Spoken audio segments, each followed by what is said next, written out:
Hi, this is Lauren Evans for the Finance News Network. Joining me today is Technical Director from Magnetite Mines, Mark Eames. Mark, welcome back to the network and it's nice to see you again. It's a pleasure. Thank you very much for the invitation. Now, some of our viewers may already be familiar with Magnetite Mines, but for those that aren't, could you give us an overview of the company? So Magnetite Mines is an ASX listed company that owns large-scale magnetite resources in South Australia.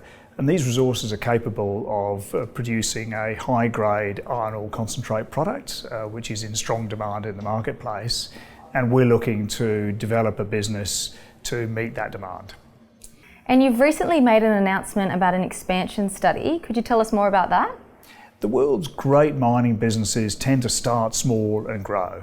And we reinvigorated our project 3 years ago by focusing on stage development, where we essentially start small to make sure that we can have a manageable capital to start up.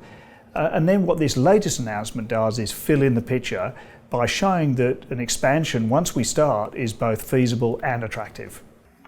Thanks, Mark. Now, I'd like to talk about the financials, but before I do, could we talk about the carbon footprint of the iron ore industry?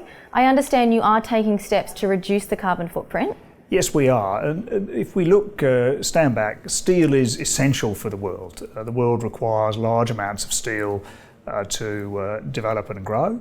The difficulty is that steel is currently associated with a large emissions footprint. So about 7% of the world's emissions come from iron and steel making.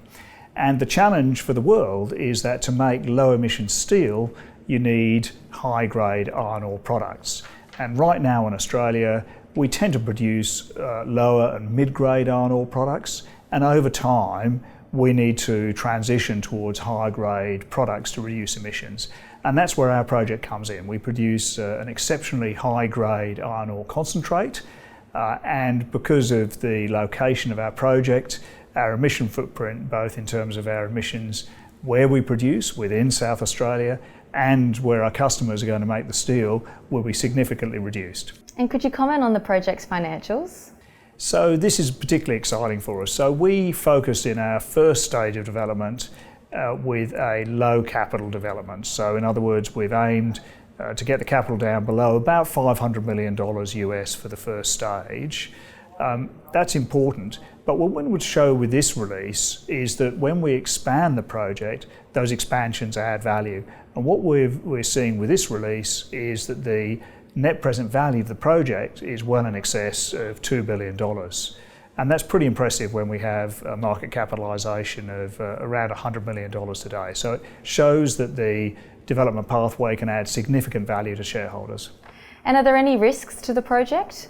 We're working through a very thorough and rigorous technical program, and we're engaging with our stakeholders at every step of the way. And that, in combination with the fact that we have a very large resource in a stable and supportive jurisdiction, is really the key to developing this project. Great. And before we wrap up, is there anything else that you'd like our viewers to know about the announcement? Thank you, Lauren. I'd just like to emphasise that we're currently working on developing a 3 million tonne a year iron ore business. That's our first stage.